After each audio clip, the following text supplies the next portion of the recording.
Բարև ձեզ սիրելի քաղաքացիներ, ուրախ եմ ձեզ տեսնելու համար։ Այսօր մենք սկսում ենք իրական Հայաստանի գաղափարախոսության նախագծի քննարկումները։ Նախ ուզում եմ սկսել նրանից, թե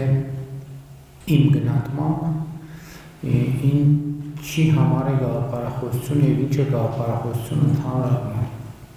եւ ինչի համար է այն անհրաժեշտ։ Ես կարծում եմ, որ գաղափարախոսությունը բանաձևերի համախումբ է, որով մենք գնահատում ենք մեր իսկ գործողությունները, որոնց վրա հիմնվելով կայացնում ենք որոշումները, որովհետև ընդհանուր առմամբ մեր իրականության մեջ է, ցանկացած իրականության մեջ է միշտ տարբեր իրադրությունների եւ որոշումների հետ կապված կա բանավեճ։ Արդյոք այս որոշումը ճիշտ է թե սխալ է, կան ավելի սուր քննարկումներ եւ քննադատություններ։ Այս որոշումը պետական է թե ապապետական է, այս որոշումը հայրենասիրական է թե հակահայրենասիրական է, բայց խնդիրն այն է, որ որևէ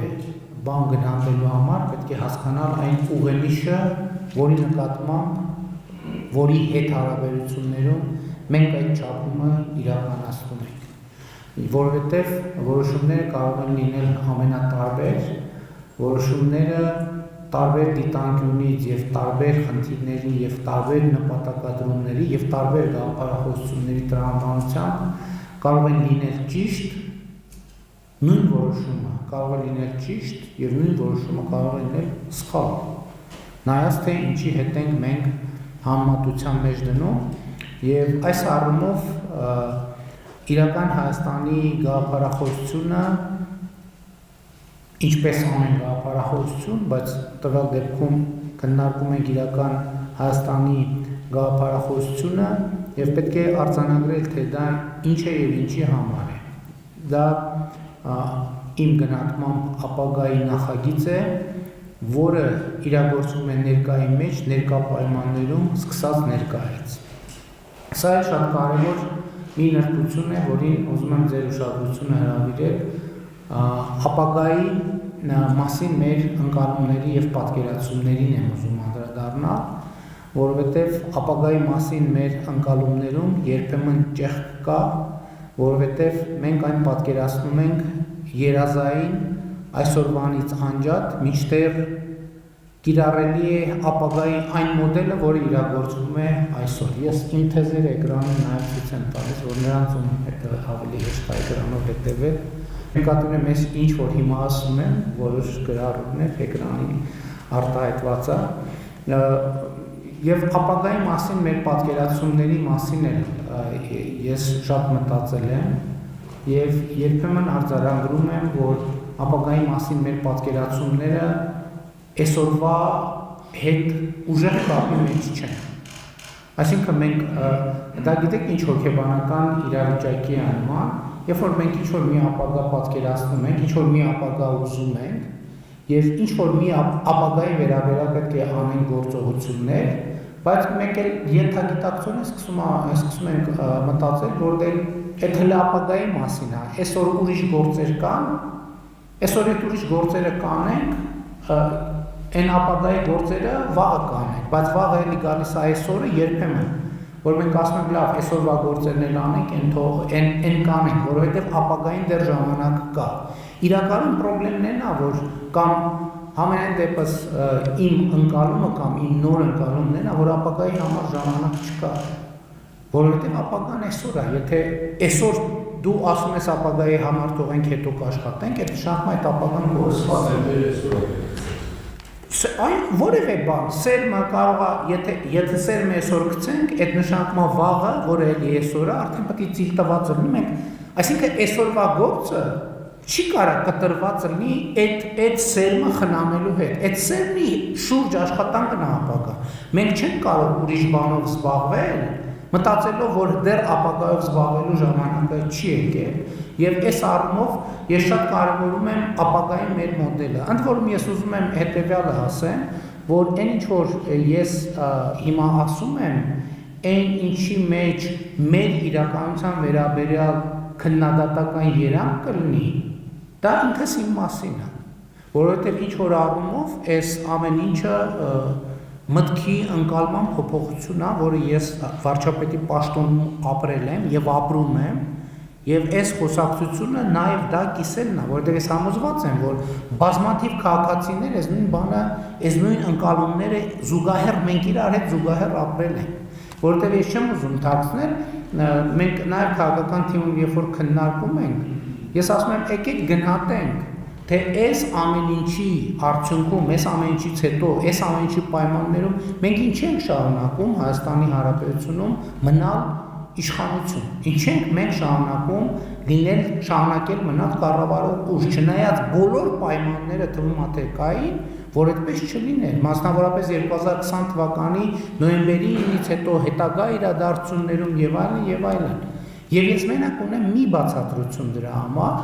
որովհետև այլ բացատրություն ես չեմ կարող գտնել,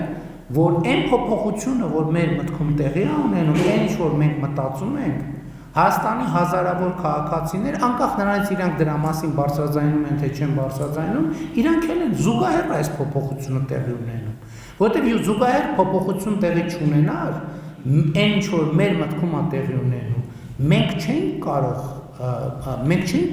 շարունակել լինել իշխանություն կառավարություն Հայաստանի Հանրապետությունում, չի լինում տենց ուղղակի։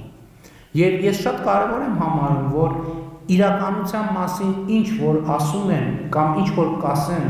որի մեջ կլինի քննադատական կամ կա քննադատական երանգ մեր, երբ որ ասում եմ մեր, ես ինձ նկատի ունեմ առաջին հերթին։ Եվ սա շատ կարևոր նյուանս է ընդգծելու համար։ Եվ հետևաբար իմ ընկալումն է, որ ապագան օրգանական կապով պետք է կապված լինի այսօրվա հետ, որ այսօրվա ջանքը ուղղված լինի ապագային, որ այսօրվա մեջ ապագան հիմք ու հենարան ունենա, որովհետև այսօրը ամենակարևորը ապագայի հենարանը այսօրը, որովհետև երբ որ ապագան այսօրվանից կտրված է, ինքը չունի հենարան, հասկանում եք, մենք որևէ ով մարդը, երևույթը, երբ որ ինքը չունի հենարան, ինքը անընդհատ տեսություն է, ինքը երբեք էլ չի գալիս, երբեք գոյություն չի ունենում։ Հետևաբար իրական Հայաստանի գաղափարախոսությունը ապագան այսօր կառուցելու մասին է։ Այսինքն ապագան եւ այսօրը պետք է ձևավորվեն միաժամանակ, միմյանց համահունչ եւ իրար հետ։ Այսօրը եւ ապագան չպետք է նաեւ կորցնեն կապը անցյալի հետ։ Այս էլ է շատ կարեւոր նրբություն։ Եվ այսօրվա ապագայի հիմքում պետք է դրվի անցյալի հետազոտությունը։ Ուշադրություն դարձրեք ոչ թե անցյալը,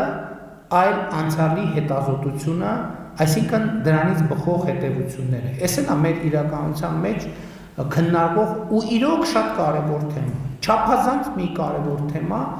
մեր կապը մեր անցյալի հետ, մեր կապը մեր պատմության հետ, որովհետև դա մեր կապն է մեր ինքնության հետ։ Անկախ նրանից ինչպիսին է պատմությունը, պատմությունները կարող են լինել ամենատարբեր ձևով։ Դա էլի նույն ձևի, ոնց որ ապագան կապված է, հենված է այսօրվա վրա, այսօրն էլ անկախ ամեն ինչի, հենված է երեկվա վրա։ Եվ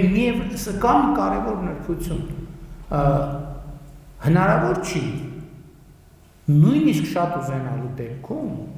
հնարավոր չի այսօրը եւ ապագան կտրել անցյալից։ Եթե որևէ մեկը օրինակ շատ են չէ ասում, որ փորձ արվում ջնջել մեր անցյալը, փորձ արվում բան անել, խմբագրել մեր այդ անցյալը։ Այդ ինքնին դա անհնար է, դա եթե էլ չեմ ասում դա որպես խնդիր աբսուրդ է։ Դա անհնար է, դա չի կարող այդպիսի բան լինել։ Դա մոտավորապես նույնն է, որ ասես մարմինդ երկատես, ասես հիմա ես որոշել եմ այլ կերպ ապրեմ եւ առանց իմ մարմնի մի մասի։ Դա մահացու է, բայց այստեղ ինչի մեջ է խնդիրը։ Ինչի մեջ է խնդիրը։ Խնդիրն է նա, որ անցյալի ընկալումը պետքա լինի հետազոտության վրա։ Այսինքն անցյալը, այսօրը եւ ապագան էլ պետք է անընդհատ լինի հետազոտության մեջ, առավել եւս անցյալը,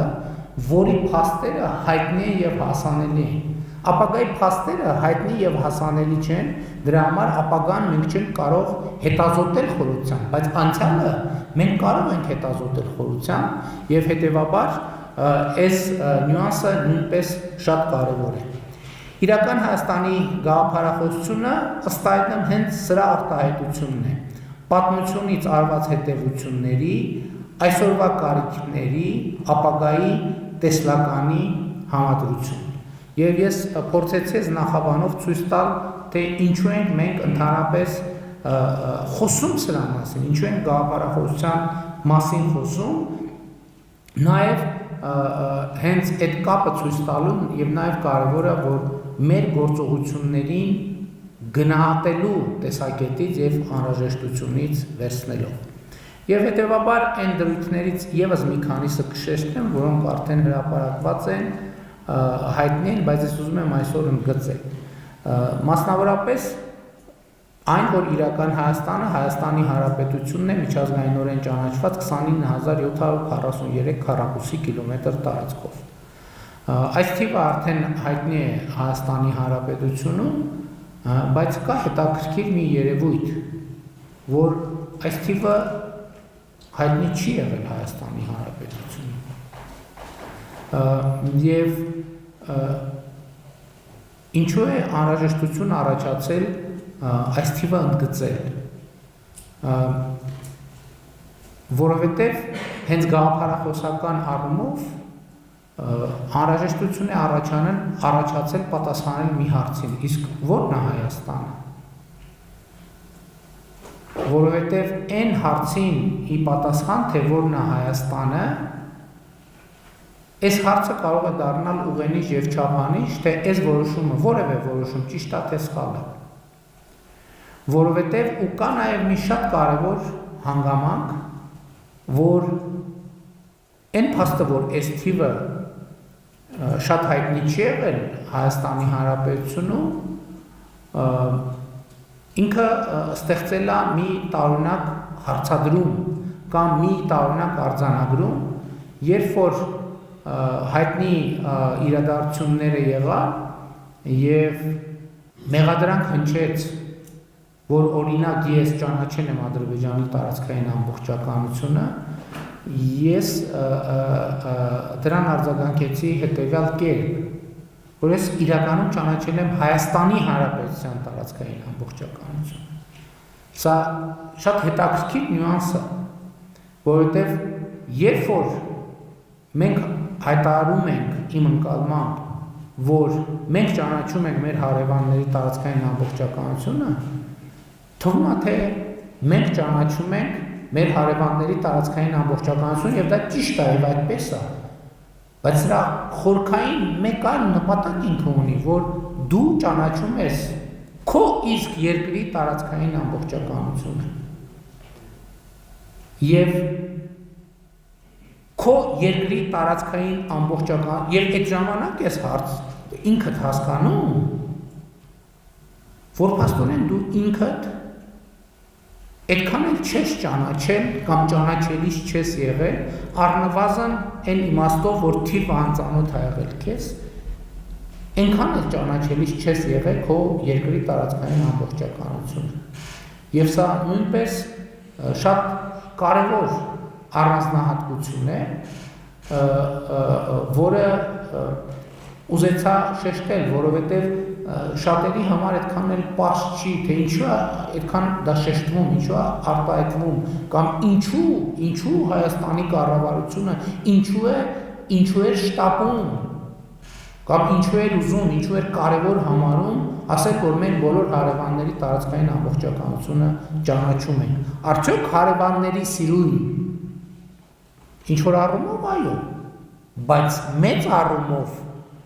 առաջին հերթին սեփական երկրի տարածքային ամբողջականությունը ճանաչելու համար, որը հետագայում իհարկե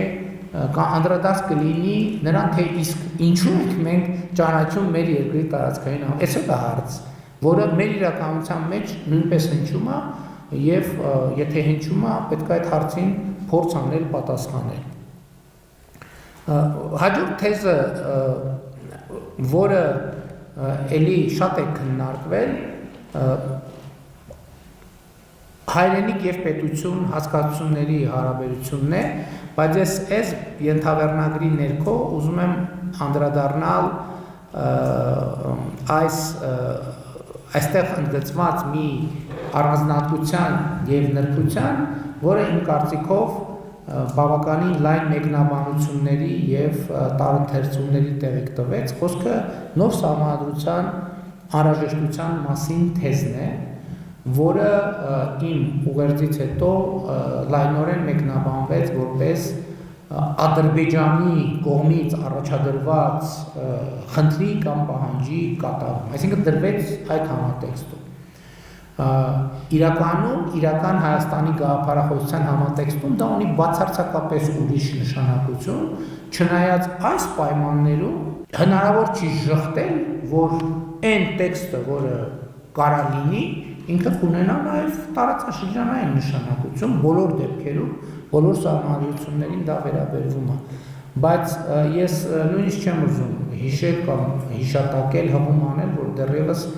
2020 թվականի փետրվարից մենք նոր սահմանադրության օրակարգի մասին խոսել ենք եւ ավելին 2018 թվականի հեղափոխության հետ նոր սահմանադրության օրակարգը եղել է, բայց այն ժամանակ ես համարել եմ, որ դա իրագործելի չի։ Ինչու՞, այս նրբությունները շատերը մոռացել են, բայց 2018 թվականի ապրիլի 9-ին ուժի մեջ մտավ այն սահմանադրությունը, որը այսօր գործում է։ Եվ այսինքն ապրիլի 9-ին ուժի մեջ մտավ, գործնականում ապրիլի 22-ին տեղի ունեցավ ըստ էության հեղափոխությունը, լավ, եթե ամբողջական անենք, ասենք մայիսի 8-ին։ Եվ այն ժամանակվանից կար նոր սահմանադրություն ընդունելու օրակարգը, ընդ որում նույն հիմնավորմամբ, չնայած հիմնավորումը հիմա ավելի հարստացել է եւ անտրամաբանական էր 2 ամիս ուժի մեջ լինող սահմանադրությունը փոխել, ինչու էր անտրամաբանական, ոչ թե հիմնավորումն էր վերացել, այլ ի վերջո էլի պիտի լիներ այդ հարցը։ Հիմա խորհրդանական կառավարման համակարգ, թե կիսանախագահական կառավարման համակարգ, եւ այս հարցի պատասխանը շատ դժվար կլիներ տալ այն պայմաններում, երբ խորհրդանական կառավարման համակարգը գործում է ընդամենը 1 ամիս, 2 ամիս, 3 ամիս։ Բայց սահմանադրության թեման, նոր սահմանադրության թեման շատ կարևոր է, մեկը այն հիմնավորմամբ, որը ես ինքս ինձ համար ունեի նաև 2018 թվականին, բայց մյուսը նաև վարչապետի պաշտոնում եւ կարգավիճակում լինելու բերումով նաև այդ ընկալումը եւ դիտանկյունը խորացել է։ Իսկ ո՞րն է այդ ընկալումը եւ դիտանկյունը, որ իմ ընկալումը հետեւյալն է, որ սահմանադրությունը պետք է լինի քաղաքացիների պայմանավորվածությունը երկրում ապրելու եւ հարաբերվելու կանոնների մասին։ Այսինքն սահմանադրությունն ինչ է, որ մենք բոլորս ընդ որում էական չի, կողմ ես քվեարկե թե չէ, կարևորն է նա, որ քաղաքացիների մեծամասնությունը կողմ քվեարկած լինի։ Հենց այդ փաստով դա պայմանավորվածություն է քաղաքացիների մեջ, թե մենք ոնց ենք իրար հետ հարաբերվելու։ Երկու քաղաքացիներ ինչ կանոններով են իրար հետ հարաբերվելու, քաղաքացին եւ պետությունը ինչ կանոնով են իրար հետ հարաբերվելու, պետական ինստիտուտները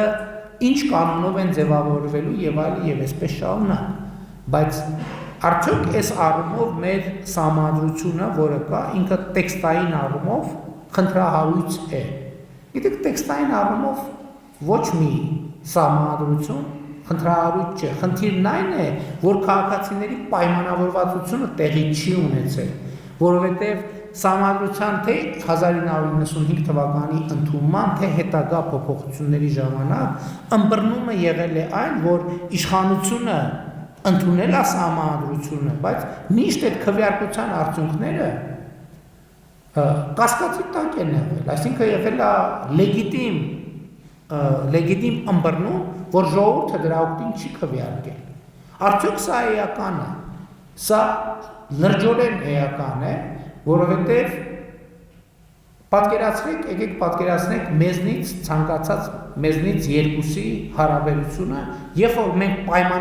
խոսում ենք մի բան, եւ դա ավարտվում է պայմանավորվածությամբ, եւ խոսում ենք մի բան, եւ դա չի ավարտվում պայմանավորվածությամբ։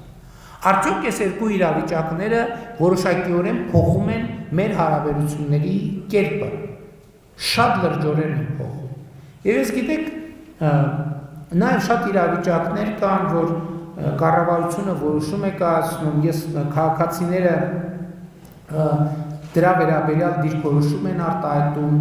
այդ թվում քննադատական, այդ թվում նեգատիվ, ես քապնիցի չեմ մտածում, թե կառավարության որոշումները բոլորը լավն են, կատարյալ են կամ քաղաքացիները չպետք է քննադատեն։ Խոսքը դրա մասին չի։ Երբեմն կան նյուանսներ, երբ իմ ըմբռնումը այն է, որ քաղաքացին հարազատություն չի զգում երկրում հաստատված իրավակարգի նկատմամբ։ Ինքը չի համարում, որ սա այն կանոնը, որով իրեն պարտադրում են, որ ինքը ապրի, ինքը համարում է, որ դա իրոք իրեն պարտադրում են, որտեղ ինքը չի պայմանավորվել, որ ինքը պետք է այդ կանոնով ապրի, այսինքն ինքը դա իրանը չի համարում։ Իր օրգանական կապ չի, իր օրգանիզմի մաս չի։ Եվ այս է պատճառը, որ ինձ երբեմն բռնացնում եմ իմ մտքի վրա եւ այս բանի մեջ էլ երբ որ ասում եմ պետականազուրկ ազգի ռելիկտային մտածողություն ասելով, այդ նկատում եմ, որովհետև հասկանում եք իրավակարգերը շատ վաղուց մենք չենք որոշել մեր ապրելու կանոնը, որովհետև եղել է կայսրություն, եղել է ուրիշ կայսրություն, մի քանի կայսրություն, մենք չէ, որ որոշել ենք, թե ինչ կանոնով ենք ապրում, բայց մենք եկել ենք հիմա Հայաստանի Հանրապետությունում ենք ապրում, բայց մեր ընկալումն են, որ էլի մենք չենք որոշել, թե ինչ կանոնով ենք ապրում, եւ հետեւաբար մի ինչ որ պահի, երբ որ չգիտեմ մի քիչ ջղայնացած ենք, զայրացած ենք եւ այլն, մեր ենթագիտակցության մեջ իրավակարգի ընկալումը նույնն է, որ սա ինչ որ մարդկանց ուրիշների կողմից մեզ պարտադրված իրավակարգ է։ Ընդ որում էլի եմ ասում, կարող են նույնը լինել օրենքներն էլ, կանոններն էլ, տուգանքներն էլ, հարցը դրա մասին չի։ Հարցը նրա մասին է, թե մարդը, քաղաքացին դա իր սեփականը համարում է, թե իր սեփականը չի համարում։ Ինքը համարում է դա իր օրգանիզմի, հանրային օրգանիզմի մաս, թե չի համարում։ Եվ հետևաբար ես անհրաժեշտ եմ համարում, որ քաղաքացին որևէ պայմանավորվածություն ձեռք բերի եւ դա ապրելու են կանոնը, որը կա, խոսքը իրավակարգի մասին է, օրենքների ծագումնաբանության եւ այլ համարի, որ ինքն է, որ որոշել է այն շրջանակը, որում այդ ամեն ինչը տեղի է ունենում։ Եվ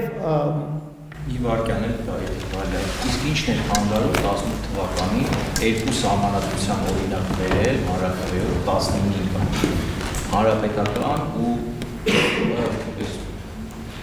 պարլամենտական ու նախագահական տարբերակներով թող ժողովուրդը ընտրել, ինչն է խանգարում այն ժամանակ։ Շատ բարձր արշավը կլիներ, բոլորը էստրակողնակիցները կգնային, ոնց որ նախորդ տարիներ էր շրջաններում Երևանում քարոզարշավ կանեն, նրա կողմնակիցները կանեն, ժողովուրդը կընտրել։ Շատ բարձ բան էր պակասում, ասիկ խանգարում, ասիկ ինչն է խանգարում, չէ՞։ Խանգարում է փաստարկների բացակայությունը, պրակտիկ փաստարկների բացակայությունը, որովհետև այնուամենայնիվ առաջնորդող ուժը, երբ որ հարց է դնում, չի կարող ասել, առաջնորդող ուժը չի կարող ասել, գիտեք ինչ ժողովուրդ, դե մի հատ սենց կա, մի հատ սենց կա։ Դե դուք նայեք որն եք ուզում, ինքը պետք է դիրքորոշում արտահայտի։ Շատ դժվար է պատասխանել հարցին, որի պատասխանը դեռ գոյություն չունի, որտեղ ինքը տեսական է, որտեղ հարց պետք է ինչի ընդամենը կամ 6 ամիս կամ 2 ամիս կամ 3 ամիս գործող սահմանադրություն։ Մենք ինչ ենք առաջարկում, քաղաքական առաջնորդությունը ժողովրդին ինչ է ասում, հիմա որի օգտին քվեարկի, եւ փաստարկների բացակայությունը այն ամենամեծ խոչընդոտն էր, որովհետեւ պրակտիկա կա, խորհրդանական նոր համակարգ է ձևավորվել, բայց չապրեք մի քիչ հասկանանք Արշավի փորձ հարևան երկրներ կան ինքը եվրոպական զարգացած։ Շատ լավ, այս շատ դիպուկ բան ասցիք իրականում, որովհետև տեսեք, այդ նույն ժամանակաշրջանում մեր հարևան երկրներում երկու հակառակ process-ներ տեղի ունեցան։ Թուրքիան խորհրդանական կառավար նույն ժամանակաշրջանում Թուրքիան խորհրդանական կառավարման ձևից անցում կատարեց նախագահական կառավարման ձևի, Վրաստանը նախագահական կառավարման ձևից անցում կատարեց խորհրդարանական ձևի։ Այդտեղ էլ է հարցը։ Ինչ որ մեկը մեր հարևաններից սխալ արեց, մյուսը ճիշտ, ոչ, այստեղ էլ գաղափարախոսական հարց կա։ Եվ այն ժամանակ այդ գաղափարախոսությունն էլ պարզ չէր, եւ նաեւ ես ուզում եմ ասել, որ տեսեք 44 օրյա պատերազմից անմիջապես հետո էլի այդ բանը բարձացավ եւ ճիշտն ասած այդ ինչ շատ ծանրակշիռ թվաց այդ յետպատերազմյան շրջանում, որ ասում են կիսանախագահական կառավարման համակարգը փոխելը սխալ էր եւ այլն եւ այլն եւ այլն։ Եվ այն սկզբնական շրջանում, անկեղծ ասած, ես էլ այդ փաստարկները ինձ սկսել էին համոզել։ Բայց ավելի ուշ, երբ որ արդեն Գառնանը եւ Ամռանը, երբ որ ես հետահայաց նայեցի, հասկացա, որ եթե մենք կառավարման կիսանախագահական համակարգ ունենայինք, առնվազն ժողովրդավարական ճանապարհով այդ իրավիճակը հաղթահարել կամ հնարավոր չլինի, կամ շատ դժվար կլներ։ Չմոռանաք հավանել տեսանյութը եւ բաժանորդագրվել Civic AM-ի YouTube-յան էջին։